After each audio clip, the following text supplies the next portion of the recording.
Bom dia, oitavo B. Hoje é dia 10/9.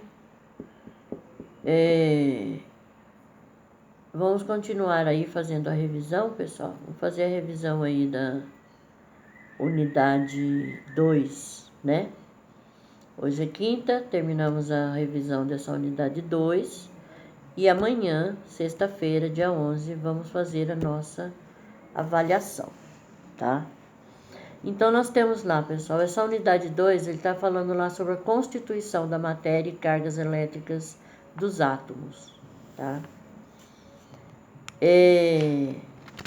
Vamos começar a revisão aí na página 302. A história do átomo. Então, aí ele está falando lá, pessoal, sobre os cientistas Leucipo e Demócrito, tá? Esses dois cientistas, Leucipo e Demócrito, eles que começaram a ter as primeiras ideias em relação ao átomo, tá? Leucipo e Demócrito, eles diziam que o átomo era uma esfera maciça e indivisível, ou seja, que o átomo não poderia ser dividido. Por que eles chegaram a essa conclusão? Para determinar, primeiro, a gente sabe que toda matéria é constituída por átomo. Toda e qualquer matéria que existe no universo é constituída por átomo. Então nós somos átomos? Somos. Nós somos um amontoado de átomos, nada mais que isso, tá? Então, eles chegaram à conclusão de que o átomo era uma esfera maciça e indivisível, porque eles tiveram que pegar uma matéria e tentar dividir essa matéria para chegar numa parte em que não conseguisse mais dividir. O que eles usaram? Eles usaram uma pedra e começaram a dividir essa pedra. Foram dividindo pedacinhos, tá? Até que chegou uma hora que eles não conseguiam mais dividir ela. E aí eles chamaram essa matéria de átomo. E aí veio a primeira definição do átomo, que foi uma esfera maciça, indivisível. Hoje nós sabemos que isso não é verdade, né? Nós sabemos que o átomo, ele é divisível, sim. É possível pegar um átomo e dividir. Tanto que existem os aceleradores de partículas, tá? Esses aceleradores de partículas é que dividem o átomo, tá? Então, aí na página 302, vocês vão grifar aí, ele diz lá, história do átomo, e aí tem um mapa tal, aí vocês têm aqui, o primeiro parágrafo aí onde vocês devem grifar, onde ele diz lá, de acordo com Leucipo e Demócrito, se pegássemos um material, uma pedra, por exemplo, e a dividíssemos sucessivamente, chegaríamos a uma parte em que não seria mais possível dividi-la. Dessa forma, teríamos encontrado a unidade da matéria. Demócrito e Leucipo chamaram essa unidade de átomo, tá? Então, a unidade da matéria é o átomo. Quais são as partículas atômicas? Prótons, nêutrons e elétrons. Boa pergunta para a prova. Quais são as partículas atômicas? Prótons, nêutrons e elétrons. E a partir daí, pessoal, outros cientistas começaram a estudar a matéria. Começaram a ver essa unidade da matéria que Leucipo e Demócrito chamaram de átomo. Então começou-se um estudo, tá? E aí cada um entrou com um pouquinho das suas experiências, até que chegaram no átomo que nós temos hoje, tá? Que sabemos que não é indivisível, podemos dividir sim. Então vamos ver lá o que ele está dizendo. Página 303. Então, nessa corrida aí para poder determinar, para poder estudar essa partícula atômica, Dalton, foi o cientista que ele apresentou o primeiro modelo científico em relação ao átomo. Só que ele não tinha, assim, muita noção. Foi o primeiro modelo, tá? Mas não era assim... não tinha muitas informações esse modelo dele. Mas foi o primeiro modelo. Então, o primeiro modelo atômico foi demonstrado por Dalton e foi conhecido como modelo bola de bilhar, porque ele dizia que era uma esfera, tá? Parecida com bola de bilhar. Aí à direita da apostila de vocês estão vendo aí, ó, modelo científico de Dalton para explicar que a matéria é formada por átomos muito parecidos com bolas de bilhar. Por isso ficou conhecido como bola de bilhar.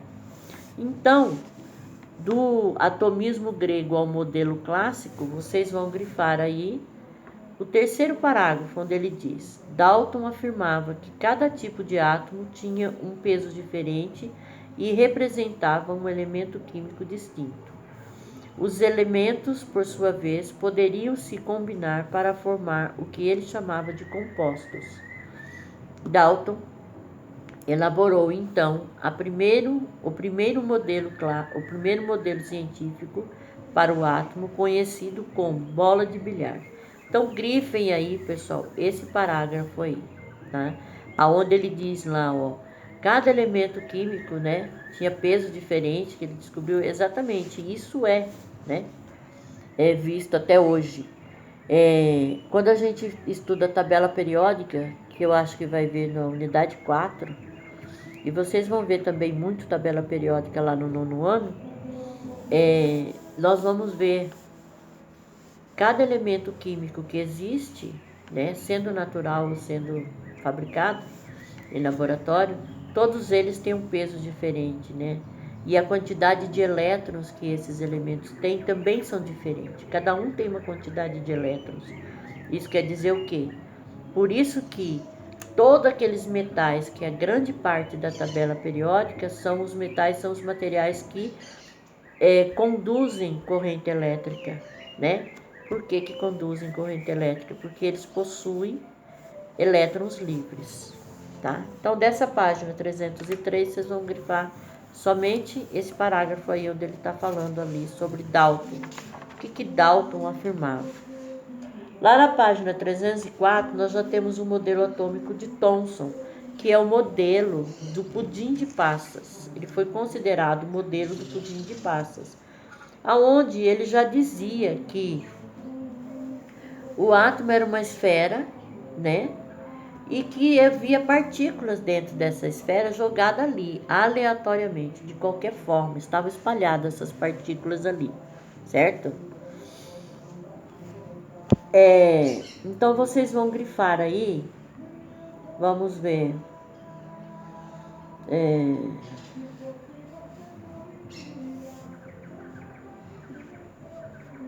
Primeiro, segundo, terceiro, quarto parágrafo.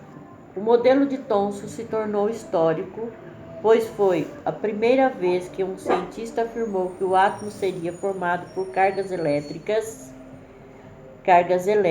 de duas naturezas, uma positiva e outra negativa. Suas descobertas foram tão importantes que recebeu o primeiro Nobel de Física no ano de 1906. Então grifem aí, pessoal, o parágrafo que ele está dizendo lá, o modelo de Thomson até 1906, tá? Lembrando que o modelo atômico de Thomson é o modelo que foi chamado de passas. Modelo de passas, tá? Lá na página 305, ele está falando sobre aquele casal, né? Marie Curie e Pierre Curie, que eles descobriram a radioatividade, né? Essa partezinha de radioatividade aí, pessoal, eu gostaria que vocês grifassem aí também, onde ele diz lá, ó. Em 1898, o casal de cientistas Marie Curie e Pierre Curie concluiu que a observação de Becquerel mostrava que o urânio era um elemento radioativo. A descoberta da radioatividade, emissão de energia realizada por átomos que, em virtude de sua estabilidade, causa sua transformação em outro átomo, rendeu a Becquerel e ao casal Curie o Prêmio Nobel de Física de 1902. Grifem esse parágrafo aí, pessoal. A descoberta da radioatividade também foi outro marco, né, para a ciência, né? Hoje em dia nós sabemos, né, a importância que tem a radioatividade, principalmente na medicina, né? Se não fosse a radioatividade, nós não teríamos a cura do câncer, né? Uma série de coisas. Em todo local existe a medicina nuclear, né? O que é medicina nuclear? É a medicina onde é usado a radioatividade, né? São raios, né? São elementos, né, químicos radioativos que são usados para poder destruir células de câncer, né? Em Cuiabá mesmo nós temos uma clínica de radioatividade, né? Então, nós temos um setor de radioatividade, todo estado tem, né? Tá, o próximo aí. Vamos ver lá, o próximo. Página 306. Ali na página 306, ele está falando sobre o modelo clássico. Então, o que vocês têm que saber aí? O modelo clássico do átomo, tá? Que é o modelo de Rutherford, né? Eu vou pedir para vocês explicarem o modelo clássico. Então, explique o modelo de Rutherford. O que vocês vão explicar? Vocês podem fazer um desenho, como tem aí na página dos 306, ou vocês podem escrever lá, explicando, tá? Se fizer o desenho, tem que colocar aquelas setinhas indicando, tipo, lá no centro, o átomo clássico é o quê? É o que diz que no centro do átomo existe um núcleo. Esse núcleo, dentro desse núcleo, estão o quê? As partículas neutras, ou seja, as partículas que não são carregadas eletricamente, e os prótons, que são partículas positivas. Então, o núcleo estão as partículas neutras e os prótons. Então, tem os nêutrons e os prótons, tá? Girando em torno desse núcleo, então o núcleo está aqui, vai girar em torno desse núcleo, nós temos uma região do átomo chamada eletrosfera. Por que eletrosfera? Porque é nessa região que estão os elétrons ficam girando em torno desse núcleo, dentro dessa eletrosfera, tá? E isso é o que determina a quantidade de elétrons que tem ali girando, que nós chamamos de elétrons livres, é o que determina cada átomo, tá? Cada átomo. Um exemplo, o átomo de ferro, ele possui 26 elétrons girando ali, tá? Eles possuem 26 elétrons que estão girando ali. Esses 26 elétrons dá a capacidade do ferro de transmitir. O ferro é um metal, ele transmite a corrente elétrica, porque ele tem 26 elétrons ali. Mas tem elementos que tem muito mais, tá? Então, o modelo clássico já diz que o átomo ele é uma esfera onde tem um núcleo. Nesse núcleo ele contém prótons e nêutrons. Girando em torno desse núcleo tem a eletrosfera, onde ficam os elétrons, que são as cargas negativas. E com base nesse modelo aí,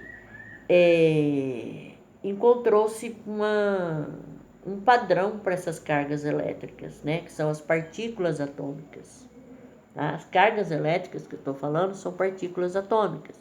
Então, quais são as partículas atômicas? Repetindo, prótons, nêutrons e elétrons. E aí nós temos a carga elétrica dessas partículas. O próton, qual que é a carga elétrica do próton? O próton é positivo, né? Tanto que ele é representado pelo sinalzinho de mais. Então, a carga elétrica do próton é mais 1. Nêutron. Nêutron é uma partícula que é neutra, não possui, ele não é nem positivo nem negativo. Então, qual que é a carga elétrica dele? Zero, ele não tem carga elétrica. Elétron, que é uma partícula negativa, né? Ele está carregado negativamente, a carga elétrica dele é -1. Então, dessa página aqui, eu quero que vocês grifem aí, destaquem aí esse modelo aí, esse desenho aí desse modelo clássico e essa tabelinha de cargas elétricas, que vocês têm que saber qual é a carga elétrica do próton, que é +1, do elétron -1 e do nêutron 0, tá? Lá na página 307, pessoal, ele está falando do átomo e a eletrização da matéria. Se lá na unidade 1 nós vimos que Franklin, ele descobriu que o átomo, ele está carregado de partículas elétricas, que são os elétrons, né? Portanto, ele conduz a eletricidade, ou seja, toda matéria que possui esses elétrons, né? Toda matéria que possui esses elétrons, nós dizemos que ela é uma matéria que ela foi eletrizada, né? Ou seja, vamos ver aí o que acontece com a eletrização da matéria. Cada matéria ela pode ser mais ou menos eletrizada. E ela pode transferir esses elétrons? Pode transferir esses elétrons. Tanto que quando vocês forem estudar química, lá vocês vão ver a transferência desses elétrons, né? Para formar substâncias, os elementos químicos, eles trocam elétrons entre si e formam determinadas substâncias. Então, ele diz lá, ó, nessa parte aí, átomo e a eletrização da matéria, vocês vão grifar só a última frase ali onde ele diz: existem basicamente 3 formas de eletrizar um objeto: por atrito, por contato ou por indução. O que significa por atrito? O que é atritar alguma coisa? Quando eu esfrego alguma coisa. Isso daqui nós fizemos em sala de aula, que foi a eletrização da régua, uns fizeram com régua, outros fizeram com caneta, no cabelo, né? Porque aqui a gente tem um monte de elétrons livres aí no cabelo. Então, o que eu falei para vocês? Para vocês pegarem a régua ou a caneta e ficar esfregando aqui na cabeça. Tá cheio de elétrons livres. Mas esse também é um material que tem elétrons livres. Então, vocês vão fazer o quê? A transferência, né? Por atrito dos elétrons que estão aqui, soltos aqui no meu cabelo, para a caneta. E aí que eu falei para vocês, coloque um papelzinho picadinho na carteira e aproxima a caneta do papel, o papel vai subir ali na caneta. Por quê? O poço se atrai, né? E vai atrair ali e vai subir ali.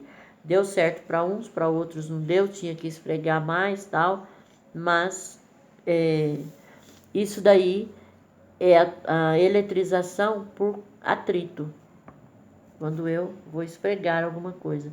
Então, eu vou passar a eletricidade, né? A eletricidade não, pessoal. Os elétrons de um material para o outro.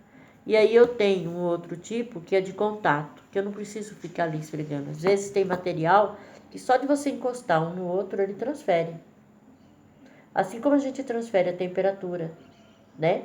Porque se você tiver uma superfície quente, você encostar numa outra que esteja na temperatura ambiente, você deixar as duas ali, vai ser transferido, né? Essa temperatura para essa. Com a eletrização de contato é a mesma coisa, só o fato de você encostar ali, os elétrons vão ser transmitidos ali, tá? E de indução, que é um outro tipo de eletrização, que é indução, ó, o nome já diz, induz alguma coisa. Então, você precisa de alguma coisa que vai induzir a eletrização, tá? Nós vamos ver aí um pouquinho de cada um deles aí, pessoal. Eletrização por atrito. Grifem esse primeiro parágrafo aí, pessoal, onde ele diz lá: quando dois corpos neutros formados por materiais diferentes são atritados entre si, pode ocorrer a transferência de elétrons entre eles. O corpo que recebeu os elétrons ficará carregado negativamente e o corpo que perdeu os elétrons ficará carregado positivamente. Ou seja, eles vão transferir, né, essas cargas elétricas e vão ficar com cargas tanto positiva quanto negativa, os dois, né? E aí sim eles podem se atrair realmente, porque cargas diferentes, então opostos se atraem. Então grifem esse primeiro parágrafo aí e o segundo, onde diz: no processo de eletrização por atrito, todas as cargas cedidas por um corpo serão recebidas pelo outro corpo, ficando ambos eletrizados com cargas opostas em igual quantidade. Então, se eles são eletrizados, eles têm que ter cargas opostas e na mesma quantidade, tá? Então, grifem esse daí. Ainda nessa página 308, nós temos uma parte aí que ele está falando sobre isolante e condutor. Nós sabemos que... Daí vocês podem grifar esses dois parágrafos no final aí dessa página 308. Ele está falando do isolante e do condutor. Nós temos materiais que são bons condutores, tipo os metais, tá? São bons condutores, eles conduzem bem a corrente elétrica. E nós temos outros materiais que eles são isolantes, eles impedem a passagem da corrente elétrica, tá? Um exemplo típico de isolante condutor é a transmissão de energia da rua, né? Nós sabemos que esses fios que são da energia, né, que transmitem a energia pro gerador que nós temos, acho que 2 quadras tem um gerador, se não me engano, ou uma, e do gerador pro nosso relógio, esses fios são cobre. Cobre é um excelente transmissor de energia, um excelente condutor de energia, né? Eles conduzem a energia com muita facilidade, existe grande quantidade de elétrons livres ali, então eles conduzem. Por isso esse material é utilizado na transmissão de energia. E veja bem, ao mesmo tempo que eu uso um condutor de energia, eu uso um isolante, que é o quê? A borracha, né?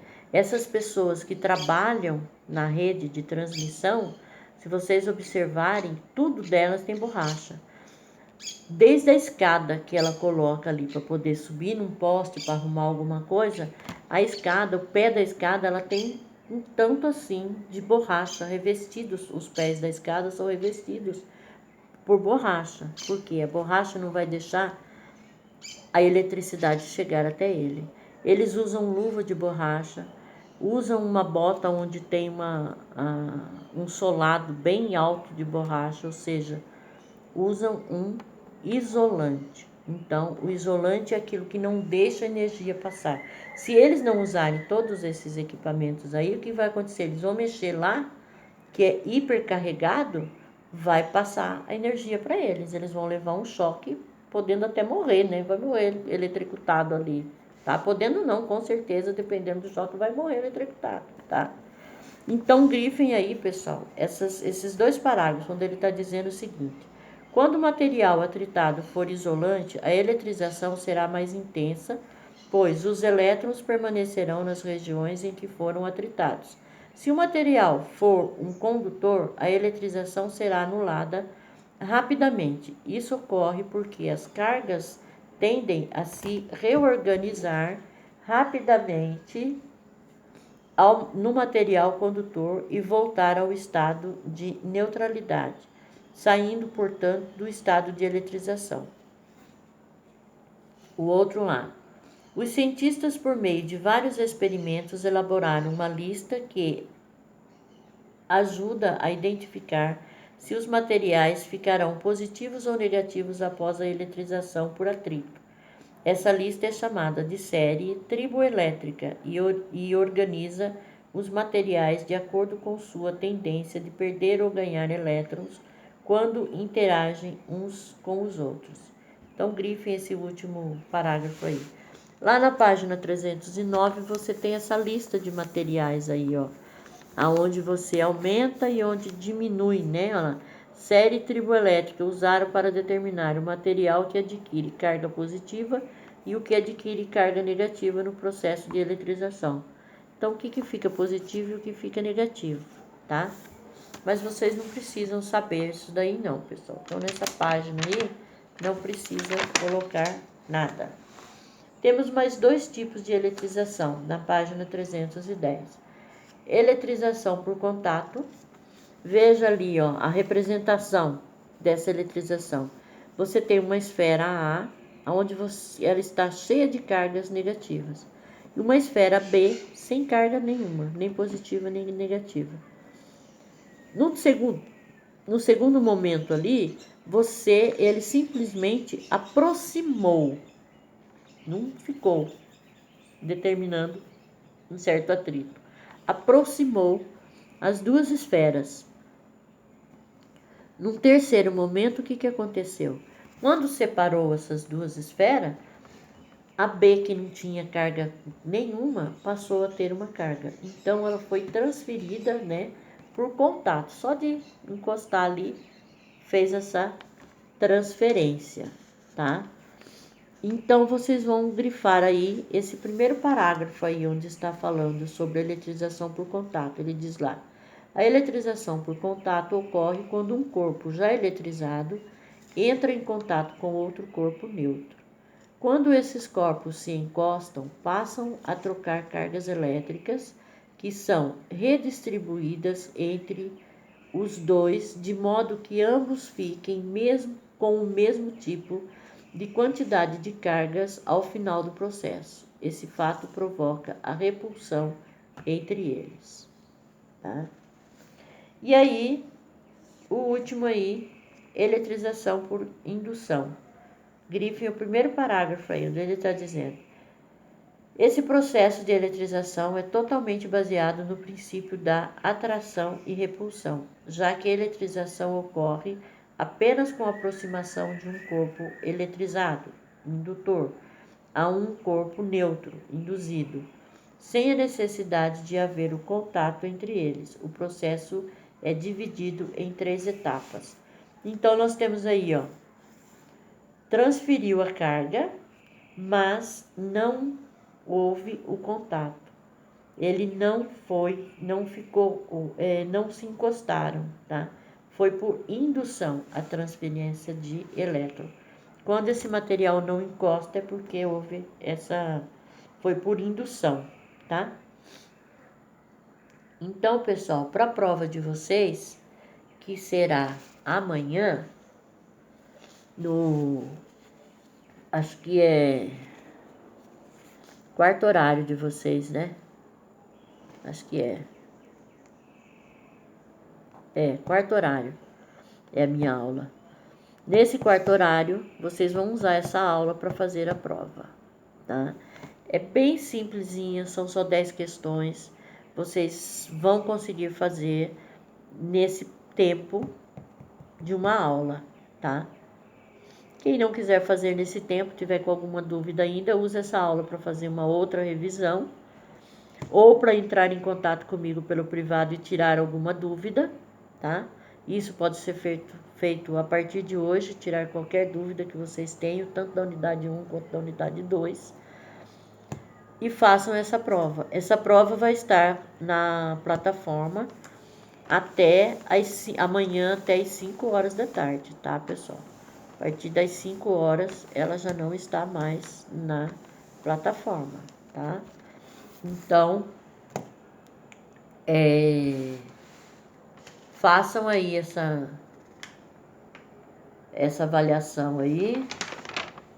E aí, na próxima semana, a gente continua com o conteúdo lá da unidade 3, que já havíamos começado, que é energia elétrica, cargas em movimento, tá? Então, por hoje é só, pessoal. Uma boa prova para vocês amanhã. Fiquem com Deus.